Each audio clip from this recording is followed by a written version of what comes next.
all the details running here. So welcome to our Wednesday webinar. Today's topic is inclusion in Birth-3. What does it mean? And our presenters today are Kremer and Emily Ropars. And Anne, you want to just introduce yourself real quick, and Emily as well? Sure, I gotta unmute myself. Good morning, everyone. My name's Kremer. I'm the project director for Early Choices, and we'll tell you a little bit about Early Choices in a minute. Yeah, I'm glad to be here. And Early Choices really focuses on 3 to 5, but we recognize that early intervention is the start of everything, right? We're critical, and both Emily and I are started our lives in this world in early intervention. So we both and about that. Emily, you want to say hi? Sure. Good morning, everybody. I am in the Having Snow camp. I'm so happy to have this opportunity. Like Anne said, we work more in the early childhood world now, but both of us still have a soft spot and great love for early intervention, and the continuity between birth to kindergarten is so huge. So we really look forward to spending the morning with you and sharing some information and hearing from you about what's interesting to you. So welcome. Awesome. Thanks, ladies. Before we get started into our webinar, I want to run through just a couple of housekeeping tasks. If you've been on webinars before that are sponsored by the EI training program, you know that you will get an email at the end of the webinar. But for those of you who aren't familiar with that, after the conclusion of the webinar, usually sometime early afternoon, you should get an email from the EI training program that includes a survey.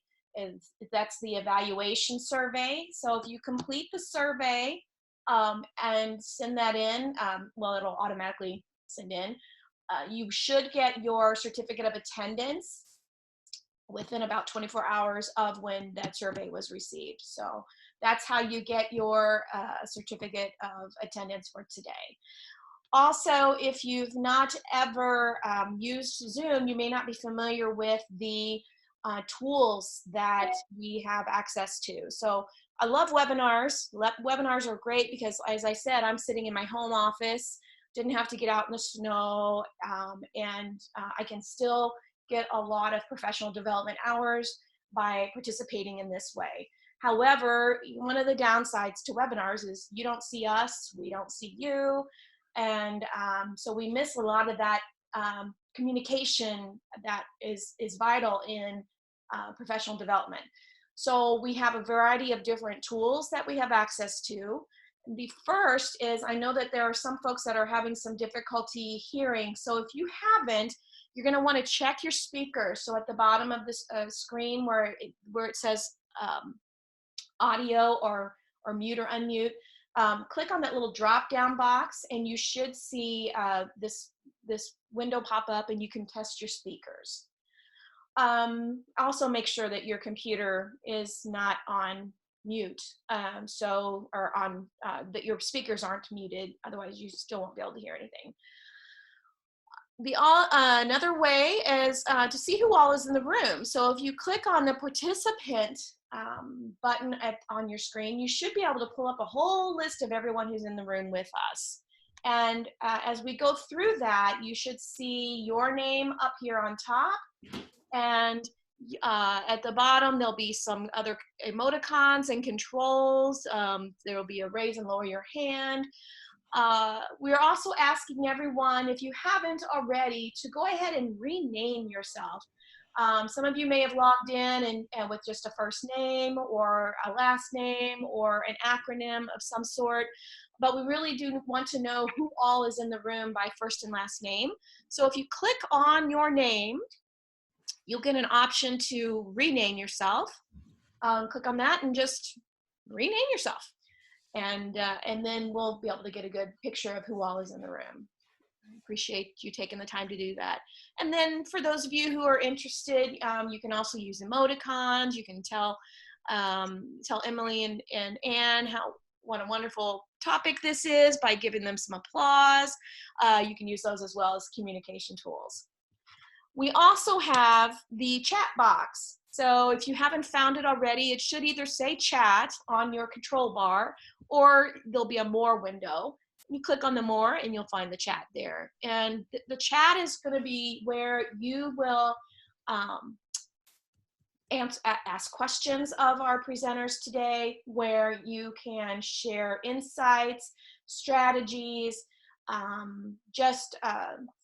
comments on whatever the item that they're talking about at that particular point in time. There may be some reflection questions that our presenters ask that they'll ask you to respond in the chat box as well. So the only individuals that have access to a microphone should be our speakers. So if you have a microphone and you are not muted, please make sure that you are. And otherwise, we will, our only speakers will be Anne and Emily and myself. Awesome. Let's see, what else? Oh, another tool that we have is the polling tool. And we'll use this from time to time to kind of get a feel for who all is in the room as well. And what you'll see on the screen is this little green box will pop up. You click on the choice that is appropriate to you and hit submit. And then at the end, I'll be able to show the results. So we're going to start with a poll today to find out who all is in the room with us today. So let me just launch that poll. It should pop up there on the screen. It can scroll, so if you don't see your choice, just scroll up and down and click on it and hit submit, and we'll just see who all is here. And you can choose multiple choice as well. So if you're both a parent or guardian with a child with a disability and a provider in our system, choose both. That way we can see what are all, since many of us have multiple roles, we know that. And if your choice isn't on there, then if you would add it in the chat box.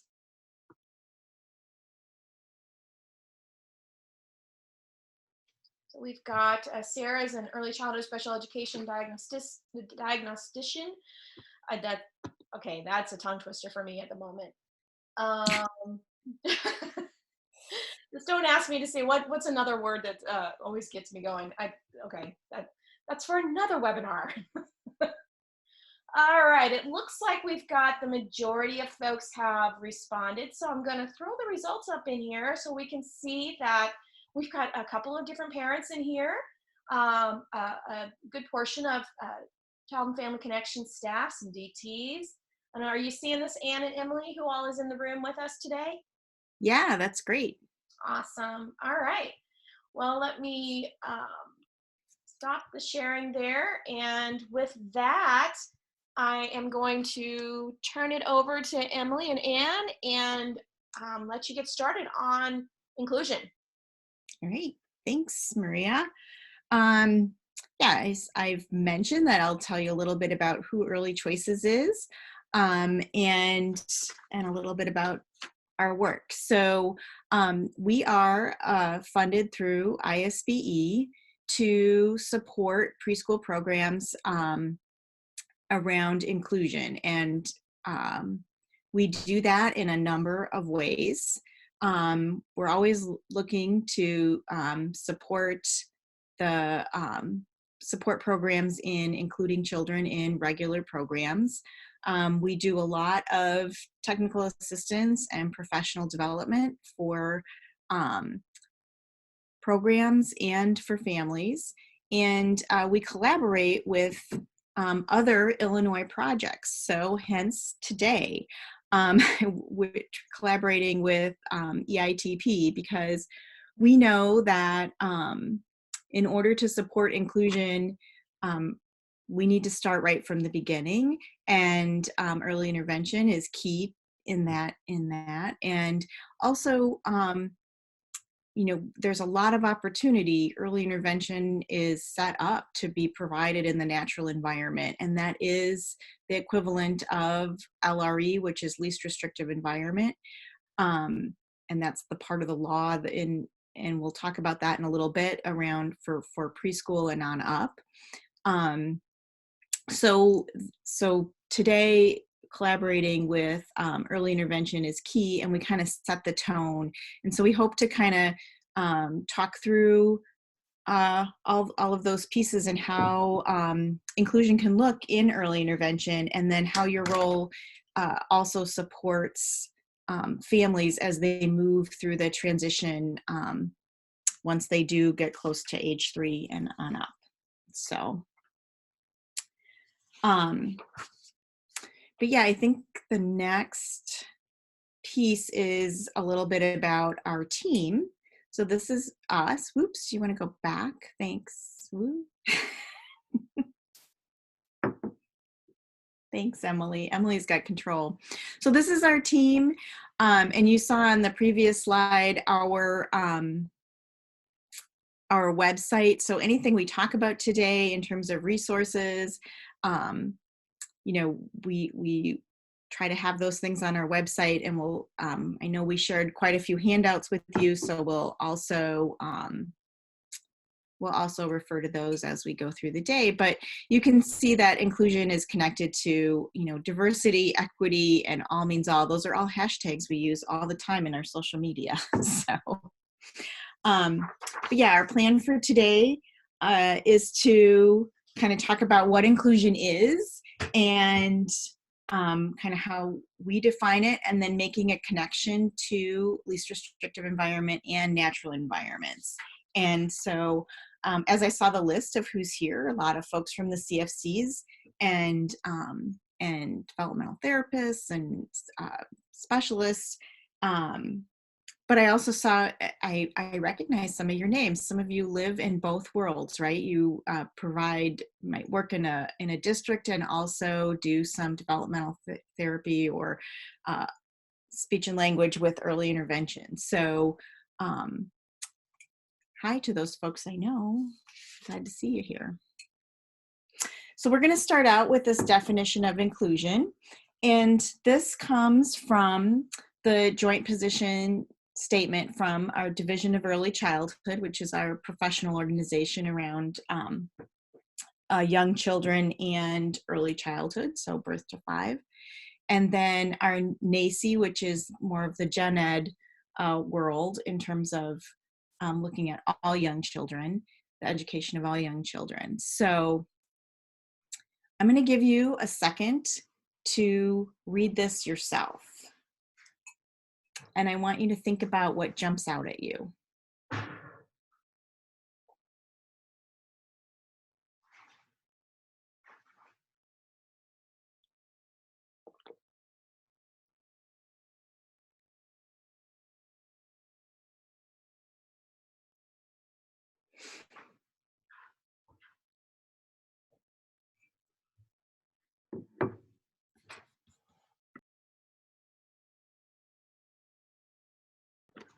Okay, so I read it. I'm hoping you had enough time. So what words from that definition jumped out for you? And maybe this is my question, but maybe we could go back to the previous slide just so you can see it. But what jumps out at you from this? So if you could take a second in the chat and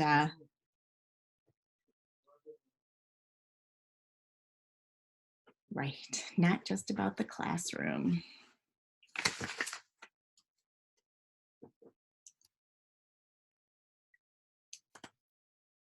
I see full members, support. Ooh, high quality.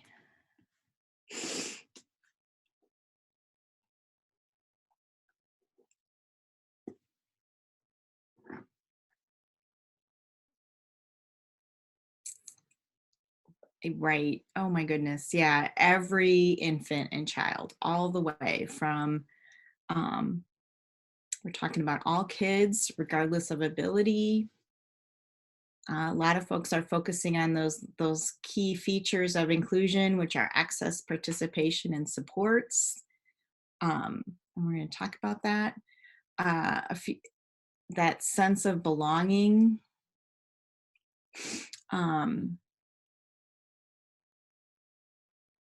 Yes, this definition is so powerful because it holds so much in this little paragraph. And today we're going to be talking about how all these pieces can look for our youngest children, and how we can support those policies and practices in our work.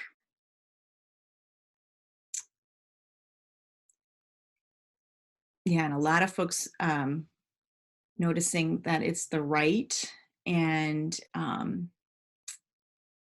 that connection to this is the good work that we need to be doing. So looks like it slowed down, but thank you so much for all of your comments. So one of the things that we know is that inclusion happens very naturally in families.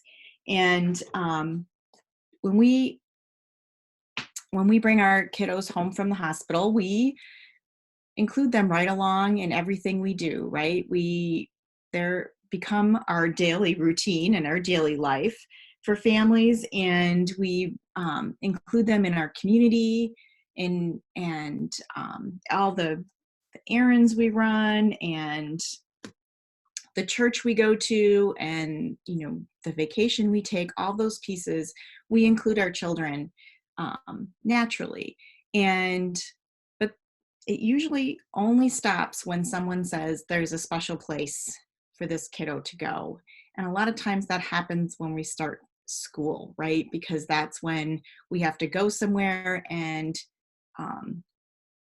so really, why does that happen? We could totally continue to support inclusion throughout, and we can, and we do. And so that's what we'll be talking about today. And you see our quote there, we do not segregate the people we value. And so part of our work is helping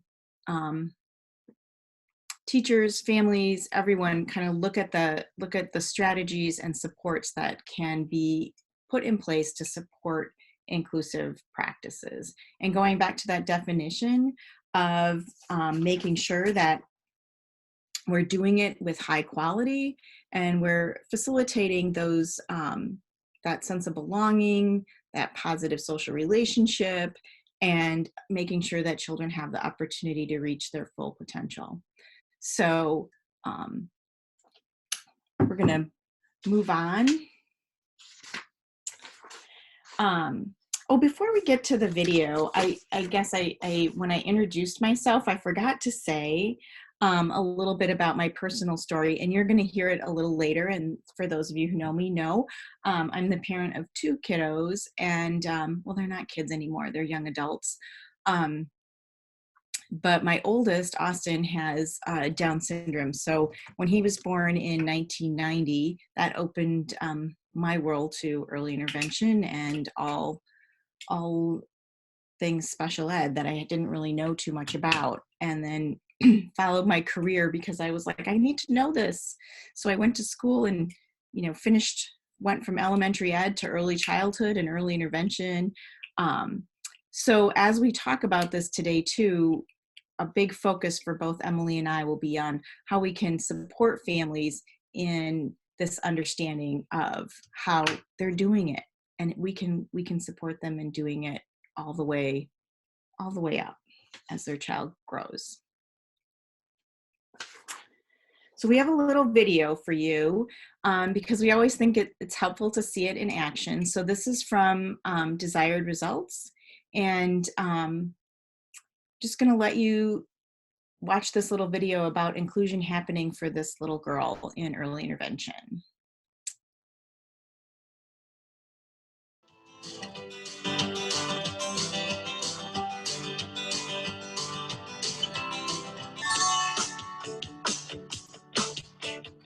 I was a little bit hesitant at first for Lydia to go to the Maricosta Child Development Center because she was so young. The therapists at Hope really encouraged me to allow Lydia to have this opportunity. Oh, good. Bye. And it's the best decision that I ever made for Lydia, really, because she has grown so much from that.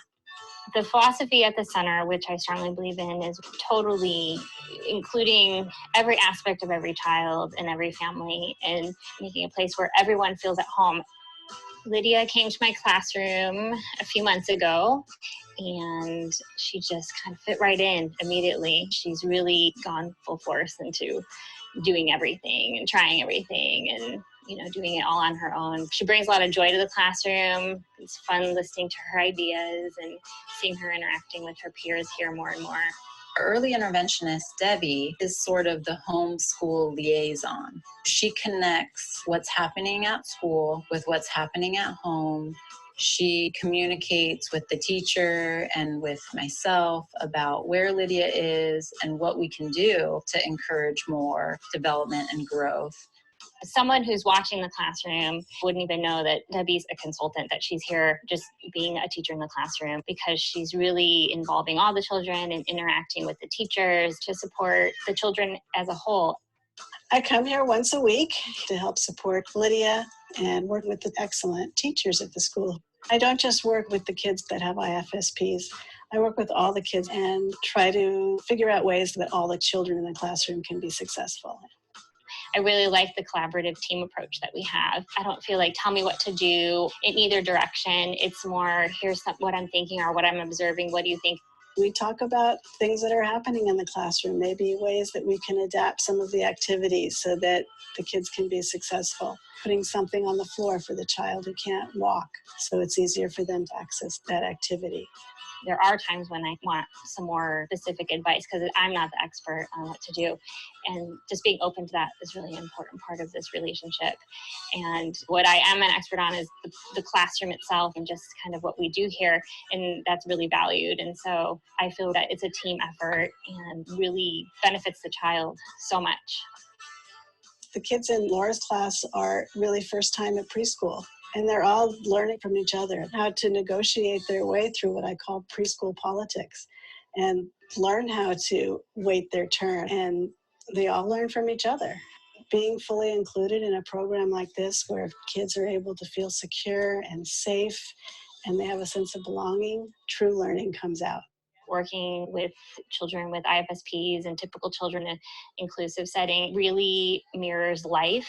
Everywhere that child's going to go in their life, there's going to be people who are different from them and similar to them in many ways. And so I feel like this is their chance to be in a place where they get to experience a wide range of whatever it may be, languages or ways of moving around the room or approaching something or communicating, whatever it might be, and they get to see how other people are in the world.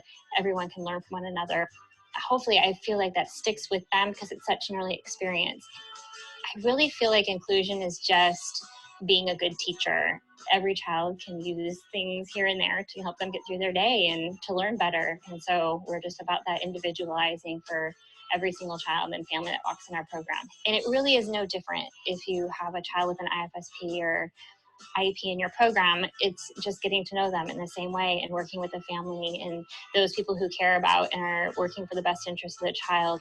And so if you're being a good teacher in general, and if you have the creativity and the right mindset and you want the best for the child, you can make it work.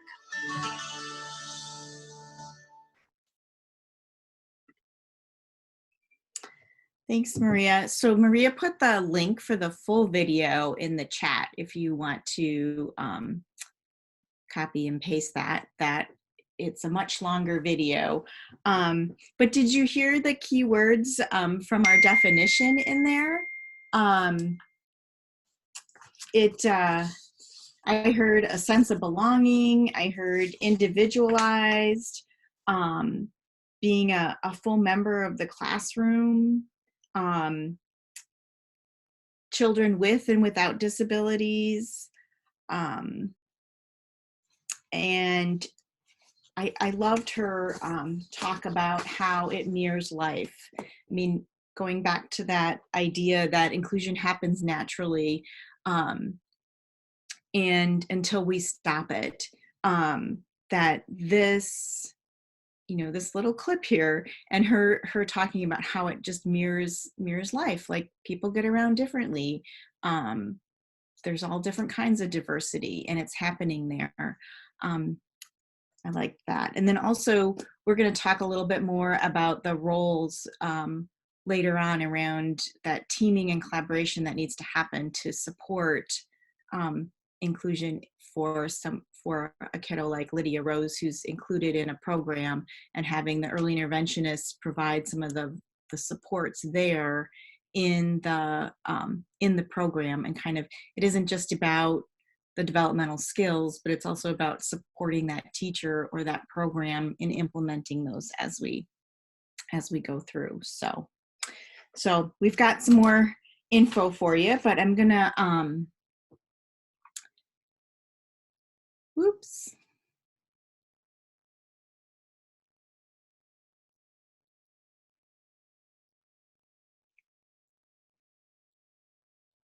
Okay, so we have just a few ideas here that kind of summarize inclusion.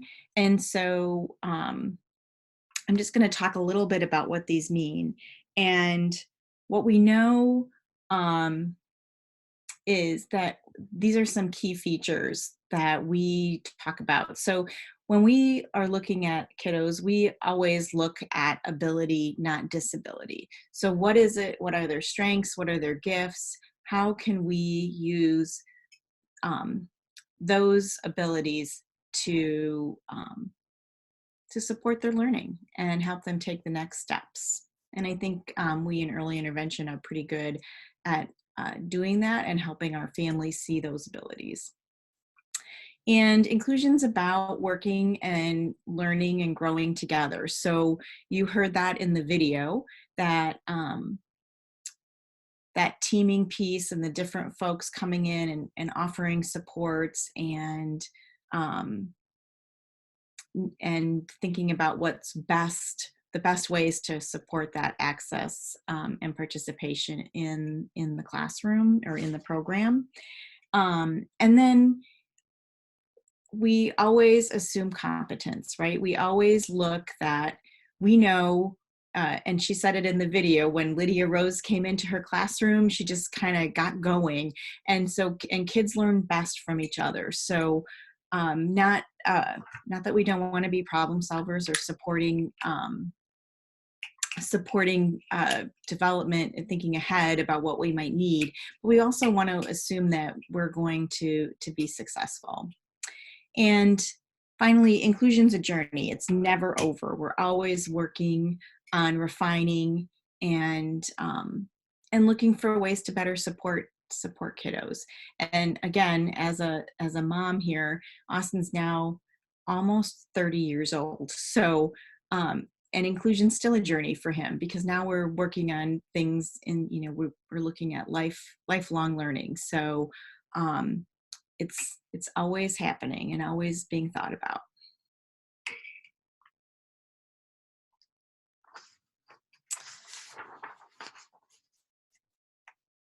So Emily. So thank you. Yeah. Go ahead. I'll just say, so Anne has done a great job setting us up first, talking about defining what inclusion means. So we all have that shared language we're talking about. And now we're going to move into talking about a little bit about what's in the law, what's in research, and where do we have the evidence. So I think if you're like me, and I know Anne, if you know her, she's really into the data. So to me, the heart of inclusion is really important, but I also want to know that what I'm doing is the right thing. So, inclusion, as Anne said, has always been happening. And it seems like the pendulum swings back and forth. In the 90s, when I first started teaching, inclusion was going really strong, and it had room for improvement, but seems like we went backwards a little bit, and now we've been calling this kind of like the perfect storm. There's a reinvestment in inclusion. And so here are some of the pieces that have come out recently. So in the background, you see early childhood inclusion. That is the Division for Early Childhood of the Council for Exceptional Children, and NAEYC, the National Association for Education of Young Children. That's their joint position statement. And that is where Anne mentioned before, that is where that definition of inclusion that we used earlier came from. And to me, this is really important because, and by the way, it came out in 2009, so they were this has been around for a little bit. The important thing to me is that that came from two professional organizations, one that focuses on special education, and one that is a general early childhood professional organization, that both of them came together to identify these. And I think that's important because in our field, we have a lot of siloing and compartmentalizing, but really when we're thinking about us as professionals, and you know this as working in early intervention, that we all serve and support the children that we have, right? So we don't need to categorize which professional is the best for each child, so to speak. We need to utilize everyone's expertise and work collaboratively as a team. But we don't have to imagine there's another place that's right for children. And then in 2015, the U.S. Department of Health and Human Services and the Department of Education also came out with the policy statement on inclusion. And we gave you a link to that. That really outlines all the research that has happened supporting inclusion, the laws, and what people can be doing at a state level and a local level. So if you're curious about some of the research that we're highlighting today, that is a great document to go to. And in addition, on our website, as Anne mentioned, we really love providing resources. There is a module that you can take and it will walk you through the policy statement to really help you kind of dig into it. And then we have a Dear Colleague letter that came out that also reasserts the importance of inclusion, because the research does show that it benefits children with and without disabilities.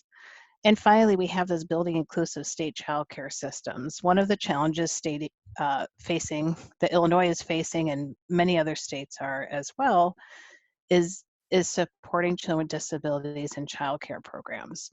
I know from being a developmental therapist and pushing in and supporting children in community settings that it can be a real challenge.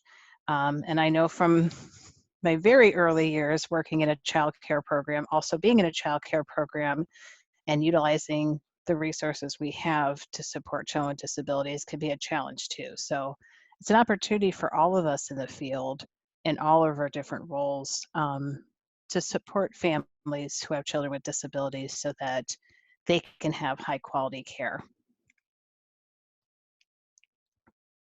So right here in Illinois, we also have supports for inclusion. And as Anne mentioned, you know very well that early intervention should be provided in natural environments. So we just wanted to highlight this document that was created by the EI Clearinghouse. It has a lot of great reminders in it and kind of tips, but I think it's also a great resource to share with families to kind of help kind of walk them through why you would be supporting them there.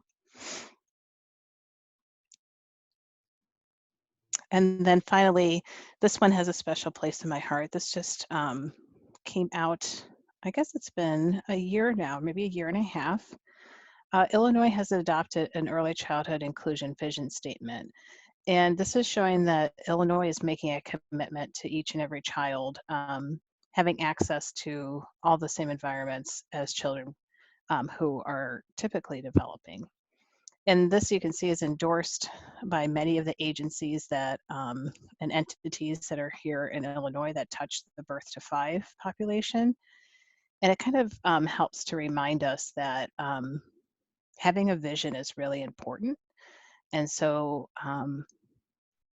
committing to that idea of that definition that we heard earlier, and I kind of was highlighting what folks were saying, and many of you indicated what stuck out to you is membership and belonging and the right of each and every family. So this is our opportunity to kind of participate and contribute to that definition by upholding this vision together. So we do have federal regulations that support inclusion from 3 to 5, but in addition at the birth-to-3 age group. So of course, we're all aware of the Americans with Disabilities Act. And then Part C shows that preference for the natural environments and supporting participation within existing activities and something that you all do every day, day in and out. And it's probably your biggest skill is supporting caregivers and enhancing their confidence and competence in supporting their children. But then they did some research and showed that natural environments, are more than family homes. But according to this research, less than 3% of EIs, I'm going to sneeze. I'm sorry, I'm fighting off a cold and I thought I was going to sneeze, but I didn't get it. That less than 3% of excuse me, early intervention, thank you. Early intervention supports are occurring in inclusive community settings. So I wanted to get a feel for your experience here in Illinois. So when I think of inclusive community settings, I'll tell you what I think, and then I would love to know what you think. I think of a community child care program, maybe a mommy and me parent group, a park district class that a mom may want to take her child to, or perhaps a dad is really interested in taking their child to a community concert and go to the library and hear music going on. So I wanted to hear two things. One, when you think of inclusive community settings for the birth-to-3 population, what do you think of? And two, I'm curious about how often you have that opportunity to support families in including their children and going through day-to-day life outside of their home. So if you open up your chat, I would love to hear your experience.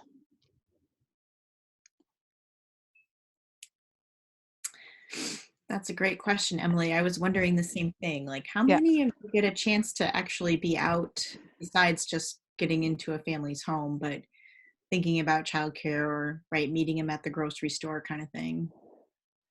Yeah. Parks, libraries. Oh, I like Sarah's idea. Once a month, she tries to do it. Yeah. Oh my gosh, Target. How many times have I wanted to support parents in Target? And I actually have too. I can't help myself.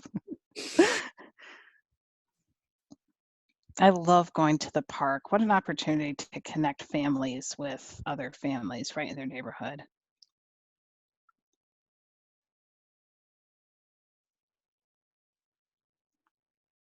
Well, it sounds like Mr. Corso needs to come to Illinois and do a survey just in Illinois, because our folks are really getting out into these community inclusive settings.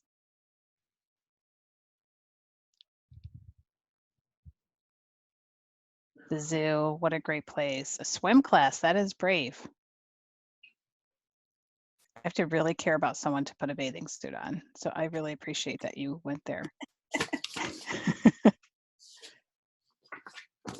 Great. So your CFC play group is in the community sometimes. Right. So as a service coordinator, oh my goodness, Maria, whatever you have that's making pronunciation challenging today, I have it too. So as a service coordinator, you try to give families opportunities.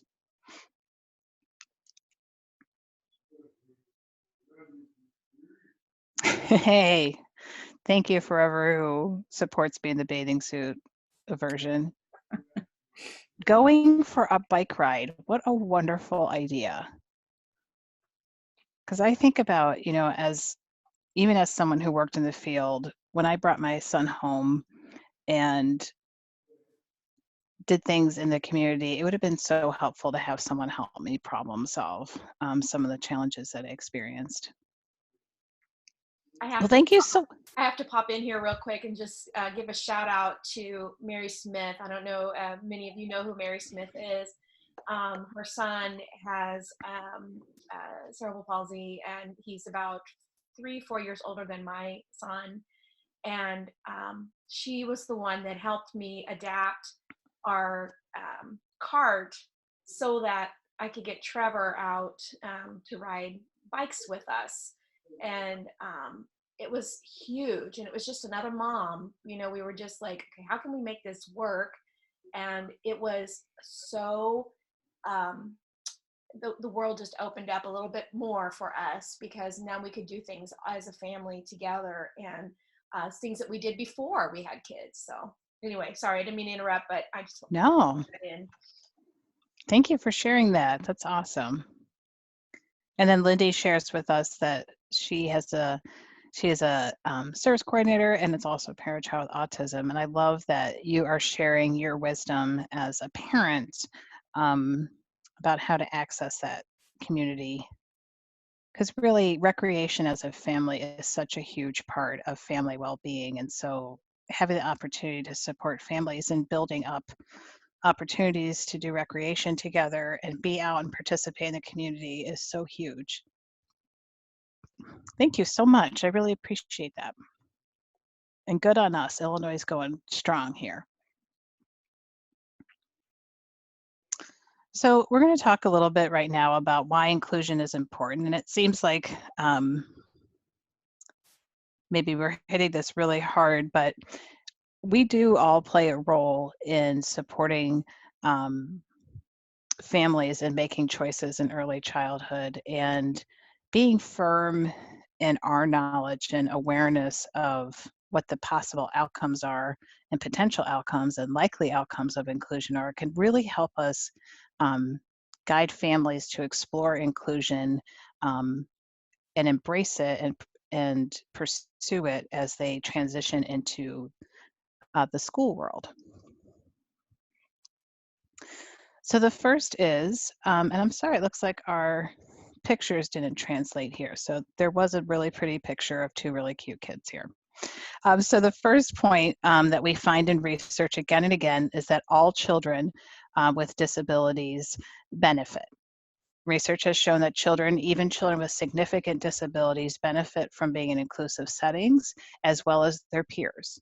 Now, the benefits may look different for children with and without disabilities, but it does show that the benefits are there. One of the benefits for children with disabilities is increased social skills. And part of that makes sense because if you're with other children who are engaging at a developmentally appropriate level, then you're going to be promoted or encouraged to engage as well. Children without disabilities also benefit in terms of their emotional development as well. And really, like that teacher mentioned in her video, our role in early childhood communities is to advocate for equity and prepare children to live in the world that we live in. And so learning to be in a group where everyone has gifts to bring and everyone's learning different things is preparing them really for not just school, but being independent in their own community. Now here you're going to have to imagine a lovely appointed early childhood classroom. So this picture had, you know, just your typical setting with the little tables and chairs and very colorful walls. So what they found is that when programs focus on inclusive practices, overall quality is improved as well. So research has shown that the supports that you're giving children with disabilities in the classroom sometimes also benefit the other children in the classroom. One thing that immediately comes to mind is children with disabilities, particularly communication disorders, as you know, benefit from using visual systems. All kids benefit from using visual systems. So while we develop and utilize and use intentionally supports for children with disabilities, the benefit has a ripple effect as teachers become more intentional with their classroom design and setup. And then finally here, community is created. So this is especially important for parents who have children with disabilities. It can be for those of you on the webinar who are also parents of children with disabilities as well as professionals. You know that it can be isolating sometimes, especially if your child has challenging behavior. When my son was in the preschool years and a little bit beyond that, he displayed some challenging behaviors, especially when we were out in the community.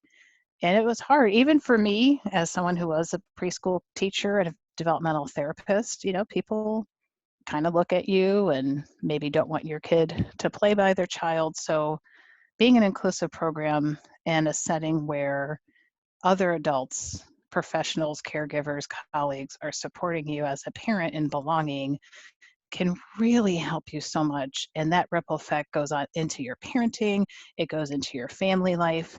And so for me personally, I know this is huge, and I see Lindy says 1000%. Yeah, so for me personally, this is the one that really stands out the most. So we wanted to know from you if a recent time when you've collaborated with a caregiver or a child care provider, which sounds like a lot of you are going to these community settings. What made it successful?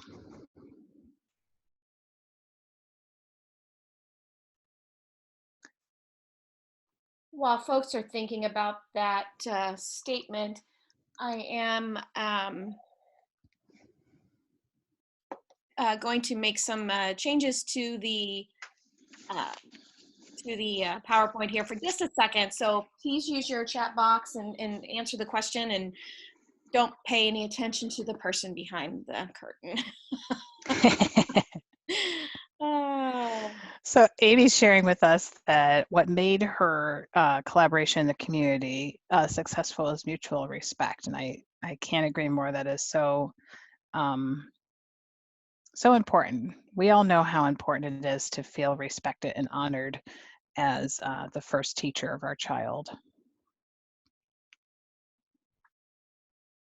Marissa's saying that collaboration piece between the teachers and the EI providers who are coming in is key. And that's true. That, you know, earlier when I mentioned that there's a real focus in Illinois and nationally about childcare inclusion in community childcare programs, that's the piece that's such a challenge, is making time and having available time to collaborate.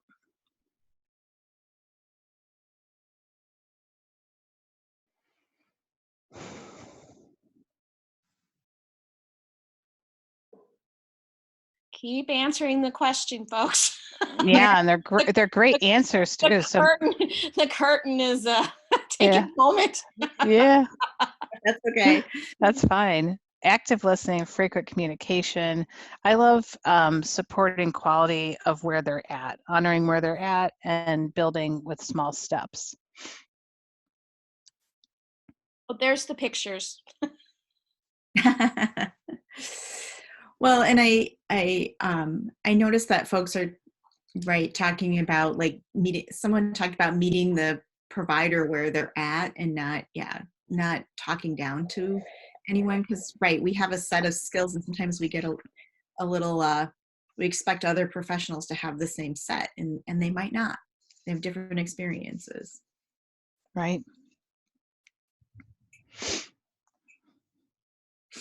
The aha moment. The aha moment. Yeah, I know that's huge for so many families when, like someone previously mentioned, Crystal mentioned that so many families spend a lot of time in their home. So we want to support them there in being successful in daily routines. Of course, we want family life to be supportive, and then helping them see that there are ways to get out there in that community too.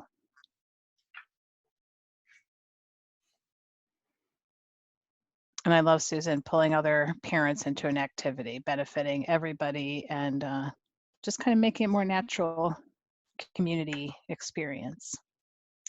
Well, I'm keeping an eye on the time, and I really appreciate your feedback, but I want us to move along so we have a chance to touch on all that we prepared for today. So I'm going to pass it back to Anne, who's going to kind of dig into those defining features of inclusion.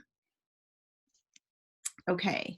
Yeah, the last sentence of that definition was the defining features of inclusion are access, participation, and supports. And that's kind of where we're going to spend the next chunk of time, because and I think it will help define a little bit of inclusion for you. So we're gonna, and then kind of a little bit about how it works. So first is access. And so this is really about opening doors, right? Literally and figuratively. So we want to think access, most folks think about the physical piece, making sure that you can get in the room, get in the place, get in the grocery store, get into the environment. But it's also about providing instruction that will, at multiple levels or to accommodate different learners. So access kind of runs the gamut. And it also could include some technology to provide access. So here are some examples. We've got the coaching from I think she's a speech and language interventionist, using some visual prompts there on the right-hand side of the screen, and kind of coaching through. And that coaching can happen with the children, it can happen with the other adults, but providing that, providing access to the routine and the activity so that these two little guys can communicate with each other. And, on the other side, just making sure there's that physical access, getting onto the playground and so forth. So next is participation. And so once we get there, we want to be able to make sure that we're supporting the child participating in everything that's happening. So, and that's incumbent upon us to think about different approaches that support that participation. And when you guys talked a lot, when I was reading what made it successful, part of it was this, right? You were looking for environments that the child can be successful.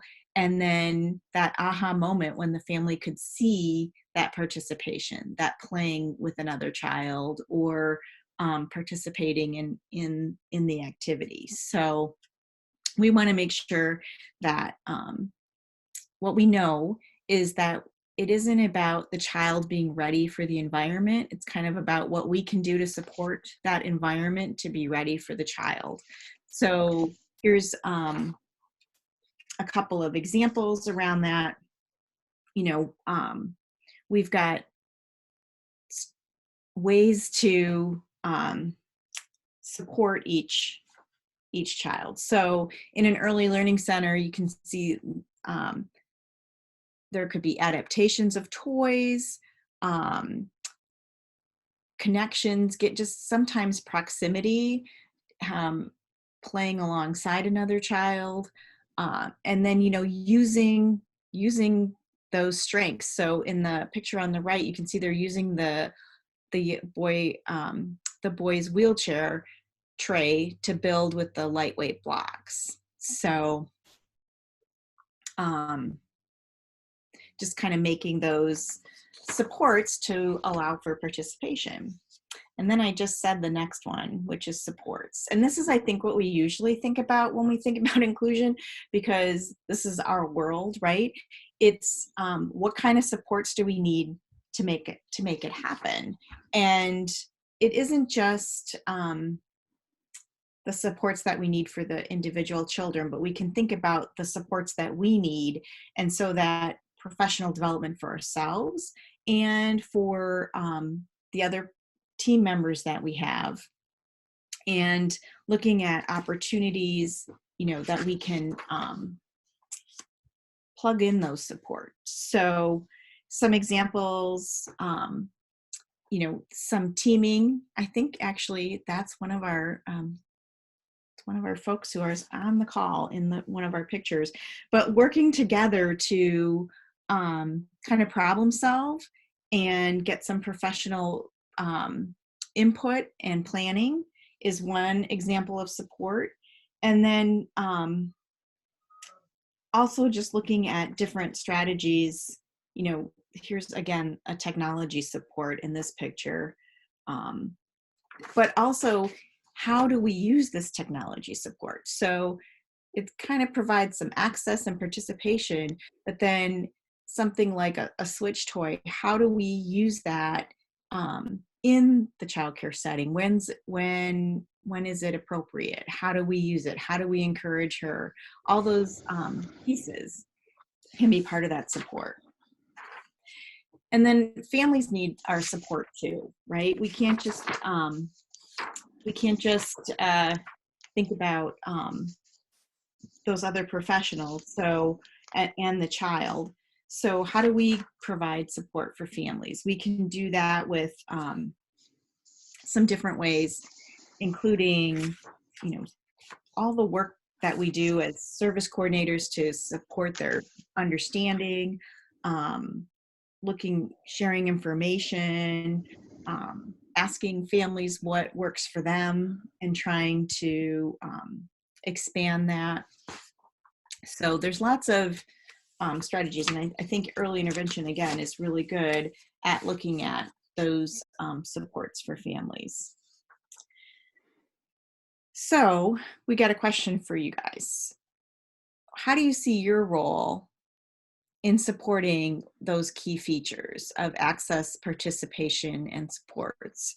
And I think as you think about this, you could think it might be that you want to think about them all together, access, participation, and supports, or it might be that you're thinking, ooh, what's connecting for you around access or one of the pieces. So whatever works in your mind. So I'll give you a second to think about that and use the chat.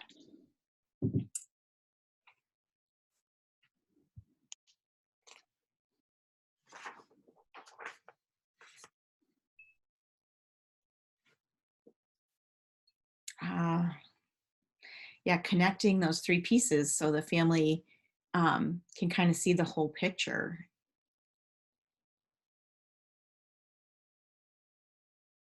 It's doable. You're right. Keeping the positive.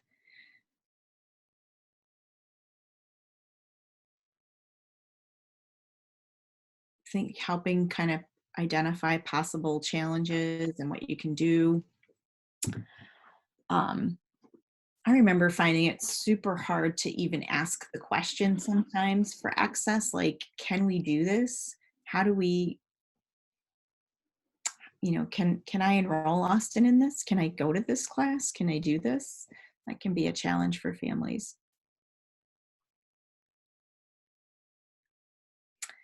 Oh, true. Identifying what fears folks have around these pieces so that we can kind of problem solve ahead of time. And keep people in the loop.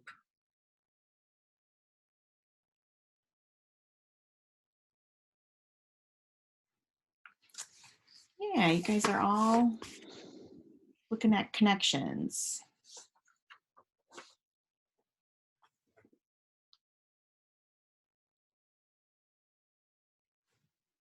That's great. Yeah, thank you so much, everybody. So I'm going to kind of move us into now, like what happens for kids when they turn 3 and they're moving on to the next part of their journey with schools. So where can inclusion happen for young children? So it really can happen anywhere where young children are. So that might mean a public school program. You're probably aware of the Preschool for All and Preschool for All expansion programs that we have in Illinois. Could be a Head Start program, which, as you know, has their own requirements for enrollment. Although in addition to their requirements for enrollment, Head Start does have a requirement that at least 10% of their enrollment at each Head Start center should be children with disabilities. So they prioritized way back when they started the inclusion of children with disabilities. And they have a tremendous amount of resources, by the way, too, that they've developed.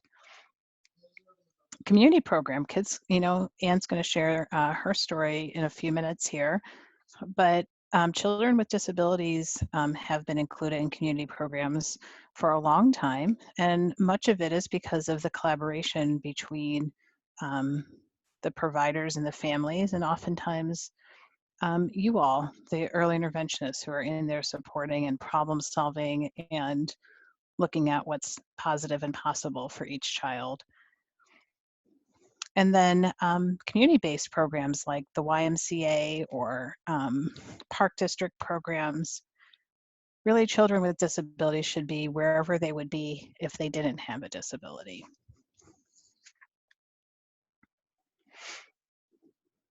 So one of the key pieces of research that has come out, and this is really a mindset piece, that children with disabilities do not need to be ready to be included. The programs need to be ready to support all children. And as we mentioned earlier, Anne and I both worked in the field as developmental therapists, but I started my career in Oregon, where their system is different. So in Oregon, you serve from birth to 5. So I worked as a developmental therapist part of my time, and as a classroom teacher the other part of the time. And with some exclusions, most of the time when we started the initial intake with a family, we stayed with that family all the way till they transitioned. So there were children I worked with from the time they came into early intervention all the way through their transition to kindergarten. So you can imagine we had pretty strong relationships. But what I learned from that experience, from really knowing children, is that if we are intentional and use what we know from those birth to 3 years, we can really inform the 3 to 5-year-old program about what it takes for that child to be a successful and inclusive environment. And I think, you know, we talked back a little bit earlier, somebody commented that what they like to do to support parents is talk to them about their fears of going into a community setting. But I think all of us share sometimes a concern about whether, you know, this child that we've been working with since birth, they're going to get lost in a classroom with 20 children, or if the receiving program is going to have the skills ready to support children. With some of our kiddos who have multiple needs. But I want to assure you that the research really does show that we can collaborate to prepare those programs to receive children. And of course, it goes back to the access, participation, supports, that we need to be intentional and provide a lot of supports for the adults to be ready. But my experience from working with kids as they transitioned from me supporting them in natural environments to coming into my inclusive classroom, they all did great. Not saying it was easy. We often had to spend a lot of time collaborating and problem solving and readjusting and increasing some things, decreasing others. But that experience really built my confidence in all children being able to be included. But I wanted to have Anne share her story because Austin is my buddy. So I'd like to hear his story anyway. So this is Austin. Yeah. So I said, so this is 1990. You can see those pictures are super dated, right? But we, you know, came to inclusion through Austin. And when we started out on his journey, I didn't really know anything about it or really how it could even work, because I started out in elementary ed. So from an elementary school and position, the thinking was, I don't know, I did, in my undergrad, I didn't even know that there was a special place for kids, and I didn't see people like Austin in the school that I taught in. And so I was so interested when I learned about inclusion, and I tried to get as much information as I could. And by the time he was, wrapping up early intervention, so around 2, by the time he was 2, I think we knew that inclusion was important to us, and he was already in childcare, and it was a different age. It was back before CBO and whatnot. We had a grant at that time. But anyways, he was getting some support in the childcare, and the childcare was also had some expertise in disability. But when we turned 3, the expectation was he would go to the elementary or the school district program, and he has a little sister, and we were like, yeah, I really want him to be included in a typical preschool. And this was before there was a lot of preschool for all. There weren't a whole lot of options. So Austin went to we found a daycare, childcare that worked for us.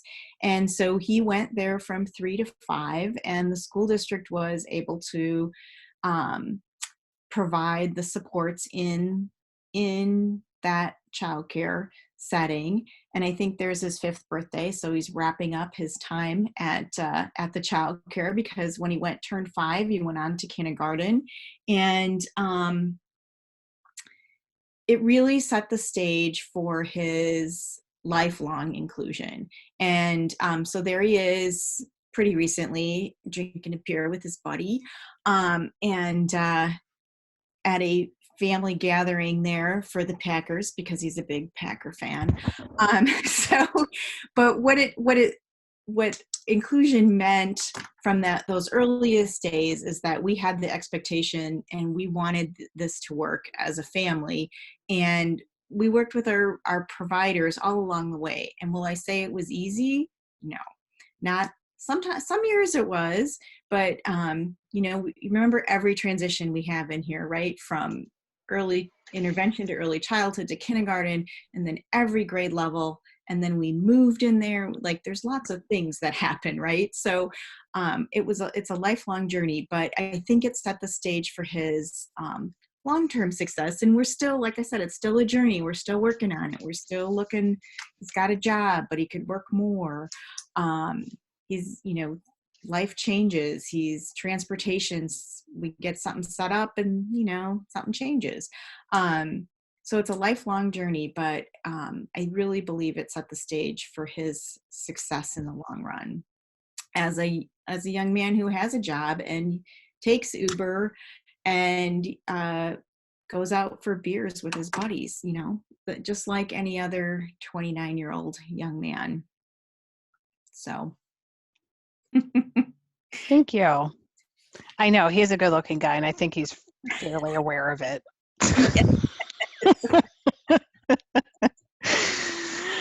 Okay, so we wanted to talk to you now about this transition piece, because I remember when I moved back to Illinois and I was doing developmental therapy here, I was trying to figure out my part in transition meetings, and oftentimes I didn't get invited.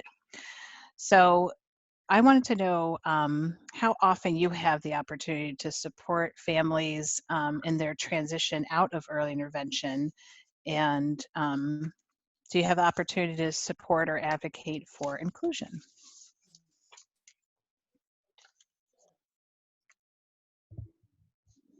So I think we have a poll. Do we really? Yes, I see. We do have a poll. We do. And I see the little icon. Yeah, we do. And for some reason, I can't seem to get it to come up. So. All right. Well, let's use the chat then. Yeah, let's use the chat. Okay, so my questions were, I'll just repeat them, is one, do you have an opportunity to participate in that transition meeting? And two, have you had the opportunity to support parents in exploring their inclusive options?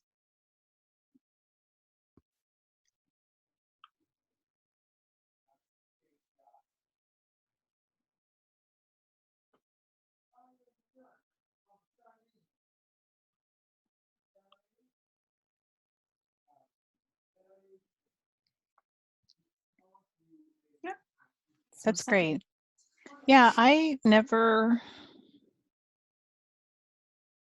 was never invited to meetings, and I supported families in the pre process, but not at the meeting.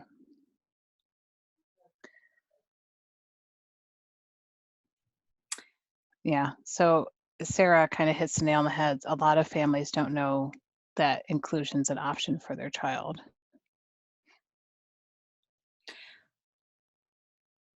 Right, and I think as early intervention, we have that option, we have that opportunity. So if we understand it better, we can also kind of help set the stage and talk about it. Mm-hmm. Yeah.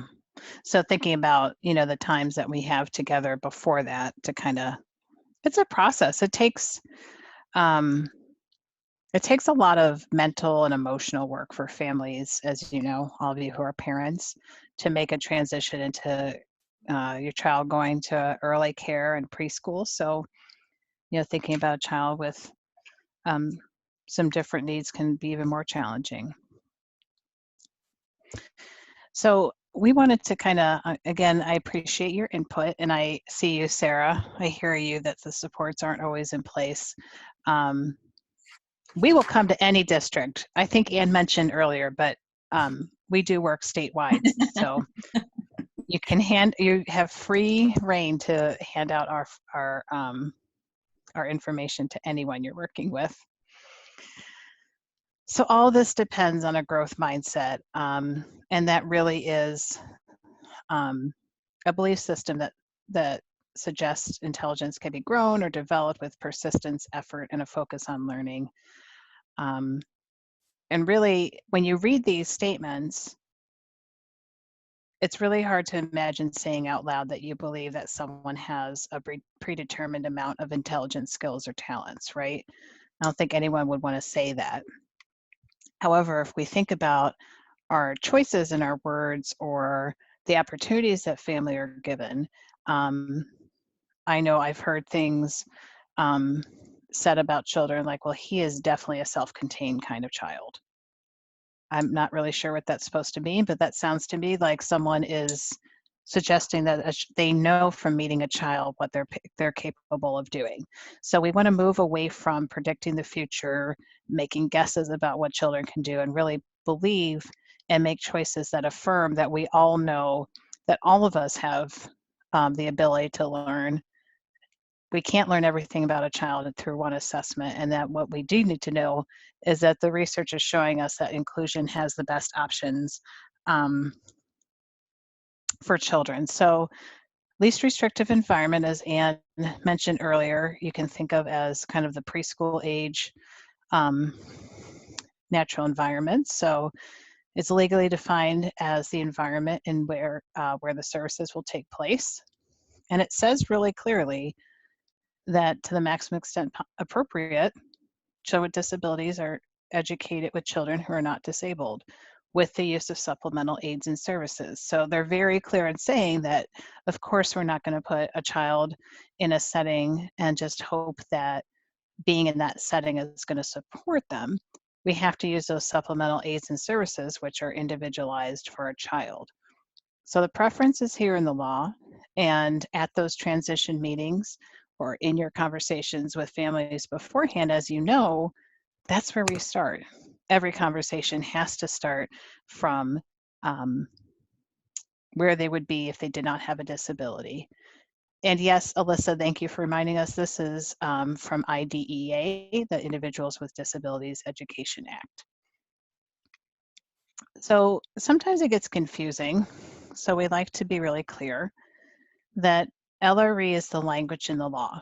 So that's what we just read from IDEA, that children with disabilities should be in environments with children who are not disabled and receive their supplemental supports and services there. So that's the language we have from the law itself.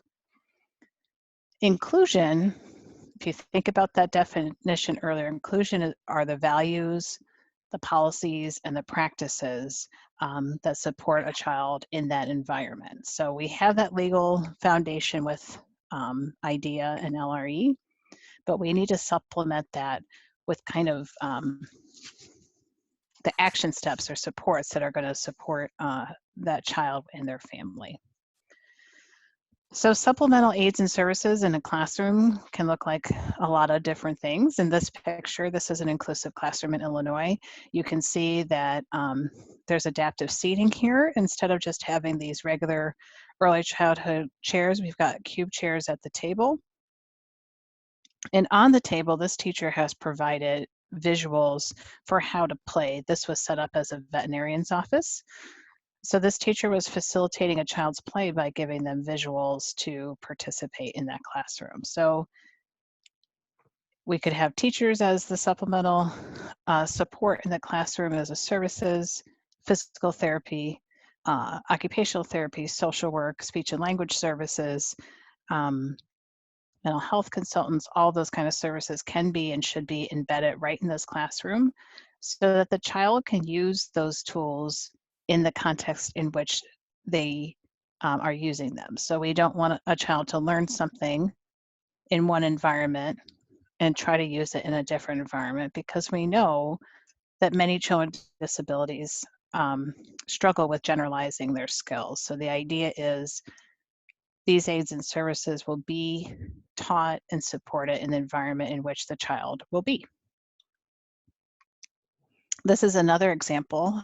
This is in a motor room, and the occupational therapist developed this area on the side of the room for children to take sensory breaks, and she taught all the children in the classroom how to do it as a group, and then she individually instructed children who needed extra practice and more direct instruction on how to use this. And you can see that, so this is meeting a sensory break need, but then there's lots of visuals. And if you look on the floor, there are footprints on the floor. So there's many visual cues that enable children to use this individually. So you know where your feet are supposed to go, you know where your hands are supposed to go, and you know what you're supposed to be doing here. It is such a great idea. Every time I go to this program, I just get inspired. So the main point about supplemental aids and services is that they're going to be different for each child. They're going to be based on their individual needs and then determined by the individual education program team. And in our role, or in your role as service coordinators, parents, early intervention providers, is to really support families in knowing that they are a part of the team. And that doesn't mean they're just there to sign the paperwork, that they are their parents' first teacher. They know what their child has been doing for the last 3 years of their lives. They're the ones who know the child strengths and challenges the best. And their voices has a big place at that table. So like, when we're looking at the LRE, we always start at the bottom of this pyramid. Can a child meet their educational needs in a regular preschool classroom without support? And if we can't answer that yes, then we move up to the next one.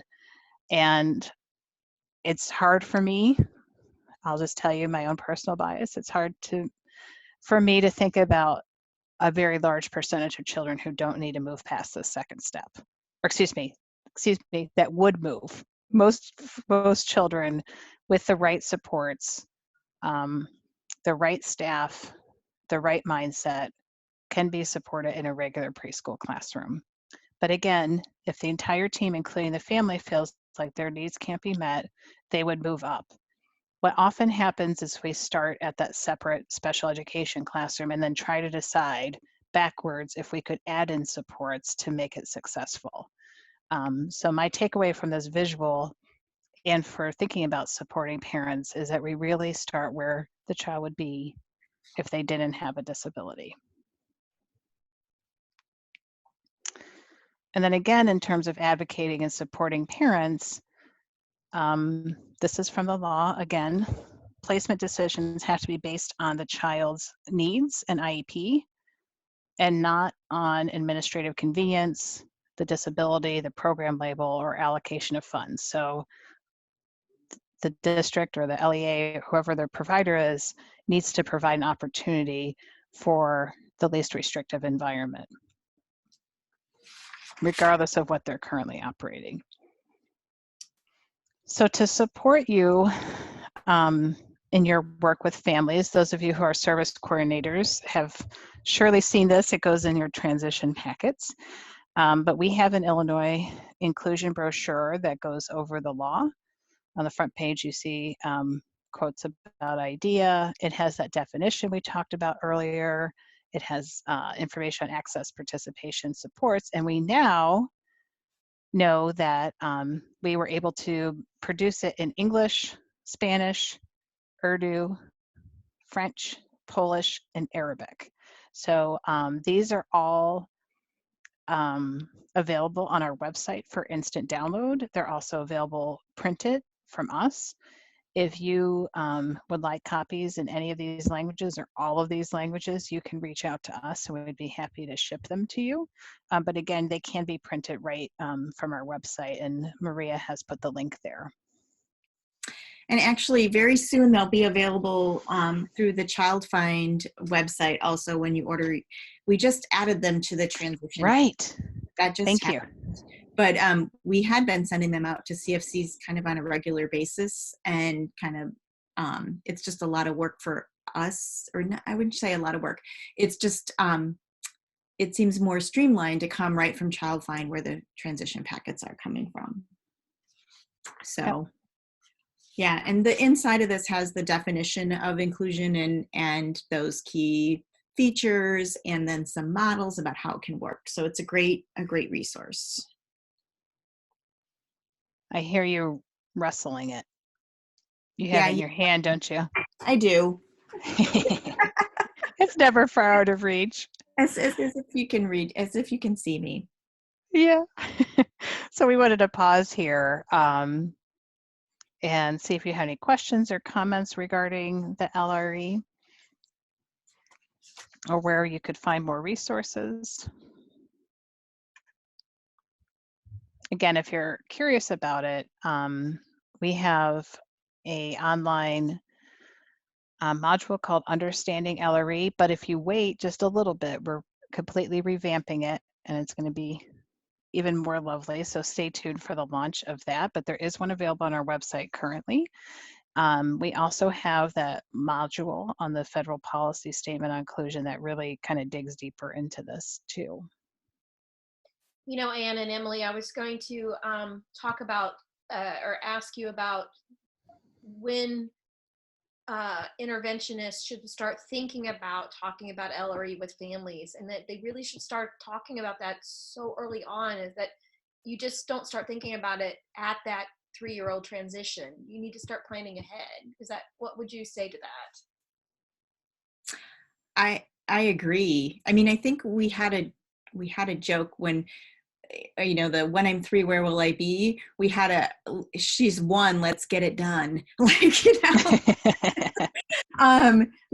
really, I don't know, you know, I know transition is hard, but I feel like we're always working on that in early intervention, right? Because it, you know, as soon as you start, you're kind of setting the stage for like what's happening next. Like, we're going to help you here, but things are going to change because time flies, right? So I think it's never too early to be talking. I mean, you know your families, but I think it takes a while to kind of understand it.